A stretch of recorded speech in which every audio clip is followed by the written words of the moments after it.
Olá pessoal, Janaína Queradia, Doctor in Loco, episódio número 10, parte número 2, e nós estamos aqui com a nossa querida Márcia Sulac, a nossa deputada estadual e com uma atuação muito preciosa, principalmente na área da saúde.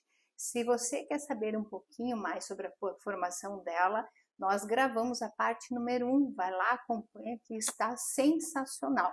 Mas agora, Márcia, nós vamos para um tema muito legal, mas polêmico também, vacinação como estratégia da saúde pública. A importância das vacinas, Márcia. Olha, nós vivemos aí com a pandemia, já vinha antes da pandemia um movimento mundial contra vacinas. E eu digo que essa geração que começou aí mais ou menos 2010, 12, mas ele ficou muito forte na pandemia, é um movimento de pessoas que não viram o que pessoas como eu, que vivemos um período anterior, de uma geração anterior, vimos. Sim. Então, são famílias que não viram paralisia infantil, não viram seus filhos morrer por sarampo, ou, se não morre por sarampo, ficar sequelado por um problema neurológico grave, uma encefalite, ficar surdo, ficar com perda auditiva, com problemas cardíacos graves. Então, você pensa hoje, né, você é mãe, eu sou mãe, então essa geração não viu. Nós tivemos o ano passado em Curitiba um bebê que morreu por coqueluche, gente. Olha Como é que só. fica o coração dessa mãe, desse pai, dessa avó, dessa tia? Como é que fica essa família por negação da vacina? Nossa. É uma doença totalmente evitável por vacina. Então, tem uma preocupação e veio muito com a história da vacina experimental da Covid. De experimental, na verdade, ela não tem nada, se a gente for aprofundar do ponto de vista científico da coisa. Porque as vacinas, nós conhecemos há 50 anos, nós temos vacina há mais de 200 anos. Sim. Das primeiras vacinas. Nós vencemos a varíola em 1908 com Oswaldo Cruz, e eu me reportei outro dia, até falei isso numa audiência na Assembleia. 1908 também teve a revolta vacina com Oswaldo Cruz. Varíola, que matou milhões de pessoas no mundo. Por quê? As vacinas, quando elas são contra a Covid, nós não conhecíamos esse vírus. Sim. Ela é chamada experimental porque você ainda, mas toda a metodologia, ninguém aplica uma vacina sem segurança. Esse é um critério número 1 para qualquer medicamento ou vacina, qualquer fármaco ou vacina precisa comprovar segurança no ser humano. Por exemplo, a tecnologia do RNA que foi usada nas vacinas agora, ela é conhecida desde 1995. Então, de novo, Nós não tem nada. tínhamos quando veio a Covid, 25 anos de conhecer essa tecnologia. Só que não havia espaço para aplicar em massa. Como? Não tinha, porque as outras vacinas já tinham todas as suas tecnologias desenvolvidas. Veio esse vírus, então ela chamou experimental porque era do ponto de vista para este vírus, mas a tecnologia, a segurança estava garantida. Então fez-se uma confusão e assim é lamentável que as pessoas fazem uma coincidência temporal, que eu digo. O que é coincidência temporal? Se foi, por exemplo, o pessoal, quando eu era secretária, falava, fui tomar vacina, peguei Covid. Impossível. Nenhuma vacina. Você já estava incubando o vírus, tomou a vacina e teve Covid, e aí fez uma coincidência temporal. Se você não tivesse tomado vacina, você ia ter Covid do mesmo jeito, porque o vírus já estava em você. Porque quando manifestava os sintomas, 3, 4 dias depois, o contato do vírus não foi ali. Teve vacina e infartou. A pessoa ia infartar tomando ou não vacina. Porque o que nós fizemos em Curitiba? Primeira coisa, quando começou as vacinas, nós montamos um ambulatório junto com o Hospital de Clínicas da Universidade Federal com todos os especialistas, neurologistas, cardiologistas, dermatologistas, infectologistas, qualquer pessoa que relacionava, ficou meu braço vermelho, ia no ambulatório, colhia esse exame, analisava e dizia assim, não, braço vermelho não era por causa da vacina. Era feito realmente um estudo aprofundado. Ah, infartou, tal. Não, mas o senhor já tinha colesterol alto, estava com insuficiência coronariana, já estava com hipertensão, diabético e com um quadro já de obstrução de coronárias. Não for. E você fazia todo um estudo, colhia exames e tal. Nós não temos nenhum caso, isso foi no Brasil e no mundo. Vários estudos, a Organização Mundial de Saúde, não tem nenhum caso. Infelizmente, eu tenho colegas na Assembleia que pegam e fazem uma correlação de coisas, e tem médicos aí que eu não sei, eles gostam mais de causar, eu dizia, e gostam de fazer esse contraponto. Nós vencemos a pandemia com a vacina. Sim. E eu falo de cadeira, Janaína, porque assim, quando nós começamos a aplicar as vacinas nos bem idosinhos, lembra, 90 anos, porque também a vacina veio muito devagar para a gente, a conta-gotas, o povo queria me matar, mas vinha 5 mil doses em Curitiba, que nós temos quase 2 milhões para vacinar. Então, nós escolhemos, né, os mais idosos, porque era quem morria mais. Foi, assim, emocionante, porque a curva da mortalidade nos idosos, a partir do momento que você fazia a vacina, ela fez assim, ó, não morria mais. Ai, que coisa então, nós... E aí tem uma coisa também que as pessoas falam, ah, mas a pessoa tomou vacina e morreu. Porque outro dia eu dei um dado lá na Assembleia, que 85% das pessoas que hoje morrem de Covid, porque nós temos alguns casos ainda, são não vacinados ou com um esquema incompleto. 15 tiveram a vacina. Mas são pessoas com um câncer terminal. Pegou Covid, eu falo que ela não morreu de Covid, ela morreu com Covid. Diferente quando nós vimos lá antes, nós tivemos muitos óbitos, Curitiba teve quase 9 mil óbitos, 8.900 e pouco óbitos em pacientes jovens, que eu tenho certeza, se tivessem tido a oportunidade de tomar vacina antes da vacina, não teriam morrido. Nós temos histórias muito tristes. A nossa primeira técnica morreu com 28 anos, porque foi antes da vacina. Ali nós tivemos em alguns hospitais profissionais de saúde que morreram. Tenho certeza hoje, posso afirmar, que é um divisor de água a questão da vacina. E as pessoas precisam entender de todas as vacinas, porque esse movimento que se acelerou na Covid está se alastrando. Nós estamos tendo casos de sarampo, nós estamos com risco de paralisia infantil. Porque o que acontece? O que a vacina faz? A vacina é que nem um guarda-chuva. Ela não só me protege, ela ajuda a proteger o coletivo, lembra? Exatamente. Então, quanto mais pessoas vacinadas, mesmo que se eu tiver uma cobertura de 90% a 95%, dependendo da vacina, não precisa estar todo mundo vacinado, o vírus deixa de circular, porque eu crio uma barreira para ele. Quando eu tenho uma cobertura de 20%, 30%, 40%, 50%, eu deixo buracos.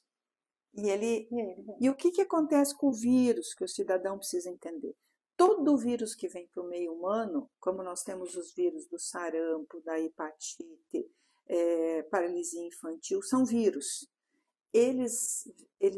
O único objetivo de um vírus é se manter vivo. Se ele encontra uma barreira, as variantes que nós tivemos da Covid, né, nós tínhamos e mesmo agora temos ainda, ele tenta se reformar para ele continuar vivendo. É dele, é da natureza do vírus, é manter vivo e é vivo dentro do nosso corpo humano. Então, a única barreira que a gente consegue fazer é a vacina. Por isso, a minha preocupação enquanto profissional, que a gente não pode deixar voltar sarampo, voltar paralisia. Pense teu filho, tua filha. Nossa, imagine. Nós temos pessoas sequeladas até hoje que não tiveram a oportunidade de ter vacina porque não existia na época. Agora a gente tem e o pai e a mãe, por uma questão, não leva. Então, a mensagem que eu acho que eu tenho que dizer para todo mundo, confia, a ciência é muito... Ninguém ia deixar aplicar uma vacina que ia causar mal. Ela pode ter como qualquer bula de medicamento. Se você pegar uma aspirina hoje, tem efeitos adversos. Você não toma. Por quê? São efeitos que acontecem 1 em 100 milhões de doses que pode ter. Uma dor local, a gente sabe, que todos nós fizemos vacina nos nossos filhos, pode ter uma febre, mas é uma reação do organismo, aquele agente, porque quando a vacina entra, ela entra dentro da tua célula para provocar uma reação, porque quando o vírus encontrar, o teu organismo vai reagir e você não vai ter a doença. Ou se tiver a doença, porque às vezes não impede, vai ser muito, como no caso da Covid, muito leve. Acho que todo mundo lembra quando a gente teve em 2022, já com grande parte da população vacinada, a gente teve uma variante da Covid que teve muitos casos em janeiro, mas nenhum caso grave, poucos casos graves dos não vacinados. Dos vacinados. Quem teve caso grave eram os não vacinados. Porque é isso, o objetivo do vírus é que o teu organismo reage, da vacina é reagir para aquele vírus que entra e a gente não pode deixar. Então, não acredito em fake news, a ciência tem trabalhado, infelizmente as pessoas fazem uma correlação ou temporal ou pegam mortes, como tem um livro que falaram da Covid, pegaram todos os óbitos que ocorreram no período da vacinação e associaram à vacina. Nós fizemos um estudo em Curitiba, e isso eu falo também, porque nós acompanhamos todos os casos de morte por infarto, por todas as causas de mortalidade. Não houve aumento, pelo contrário, nós não tivemos aumento. Paraná morre por dia, vão morrer hoje 10 pessoas por infarto e AVC. Se a vacina fosse tão, nós teríamos aumento disso. Não teve. Porque historicamente as pessoas, daí precisamos falar de prevenção e de cuidar da saúde. As pessoas estão comendo mal, estresse, fumam, vida corrida, não param para fazer uma atividade física, uma hora tuas artérias e veias vão entupir e você vai ter um infarto ou um AVC. Mas não vai ser ocasionado pela vacina. Não é a vacina. Então as pessoas negam todo um quadro clínico, né, histórico. E o olhar para dentro, se observar. Né? Claro, naquelas situações das vacinações para as crianças, quando começaram e tal, troquei ideia, como era o Palma, conversamos, que era o nosso médico de família e é ainda até hoje, nesse sentido de conseguir entender, né? Confio, não confio, e ele falou exatamente isso que você colocou aqui. São pessoas que estão estudando há muito tempo. Esse vírus surgiu agora, sim, mas observe. Claro, como eu estava com vocês todas as segundas-feiras, né? Tinha alguém da saúde na Inloco, a gente acompanhava e lá vinha a Márcia, né? Com o relatório. Era visível toda essa situação. Então, isso para mim foi primordial para a gente realmente observar o que é melhor para nós. E aí, deixa eu dar um recado, gente, que eu não posso deixar, porque vim falar de vacina, tem que falar isso. Tá, vacina nas escolas, os pais autorizem as crianças a fazer. Nós estamos entrando agora no outono e inverno, mudando já a temperatura, os nossos pronto-socorros e PAs estão cheios de quadros respiratórios, vai circular muitos vírus, façam as vacinas, porque a vacina é a proteção e a vida. Não confie, não acredite em fake news, tem muita fake news, e o problema é que a fake news ela é muito rápida, porque pelas redes sociais as pessoas parecem que gostam de multiplicar coisas contra.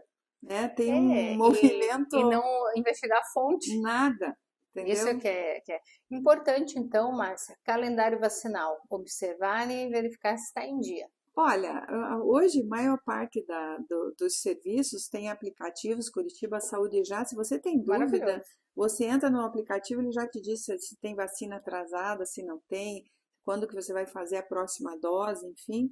E eu acho que é muito importante para as nossas crianças ter nós não temos problemas, nós acompanhamos, nós temos um trabalho, uma equipe muito séria na nossa epidemiologia de todos os municípios que acompanham muito seriamente essa questão de eventualmente eventos adversos, reações vacinais que podem ocorrer. O que nós temos é da rotina, uma vermelhidão, às vezes um pico febril ali, na hora da vacina, mas não mais que isso, que às vezes o bebê fica um pouquinho enjoadinho no dia que toma a vacina, mas isso faz parte, não é grave, não tem perigo de mudar o DNA, porque as pessoas falam que também na época da Covid, que agora o RNA mudava o DNA, não é isso, ele é uma proteína que entra na tua célula levando uma mensagem diferente para o teu organismo reagir.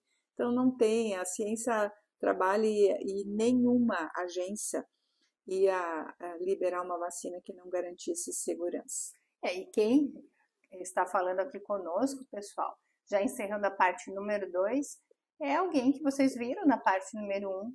Márcia teve toda uma formação, buscou realmente um preparo efetivo. Busquem fontes esclarecedoras e de confiança. Não adianta vir a seguir, ou pior ainda, né, Márcia, replicar informações que não são valiosas. Então, não deixem de acompanhar a parte número 3 do nosso episódio Dr. in Loco, episódio número 10. Nós vamos falar sobre educação, política e o futuro.